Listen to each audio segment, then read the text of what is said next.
লেচক চৌরঙ্গীর ফুটপাত ভেঙে দেওয়ার পর এখানকার বাজার কাপড়ের দোকানগুলো কোথায় চলো একটু দেখে আসি। এখানে চৌরঙ্গীর পাশেই ছিল ফুটপাতের মার্কেট, যেখানে ছিল বেশ কিছুর দোকান, যেমন কাপড়ের দোকান, মাছের বাজার, পোলট্রির মাংস, ঘুগনি মুড়ির চপ, বেগুনির দোকান, ফলমূলের দোকান। ফুটপাত ভেঙে দেওয়ার পর এখন এটা পরিষ্কার।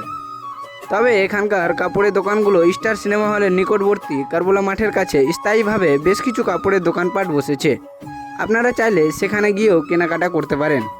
আর যে মাছের বাজার, পোলট্রির মাংস, ঘুগনি মুড়ির চপ, বেগুনির দোকান, ফলমূলের দোকানগুলো ছিল, সেগুলো চলে এসেছে সোসাইটি সিনেমা হলের পার্শ্বে মেলার মাঠে। তো বন্ধুরা, তোমরা সবাই দেখতেই পাচ্ছ সোসাইটি সিনেমা হলের পার্শ্বে মেলার মাঠে নতুন করে শুরু হয়েছে বাজার।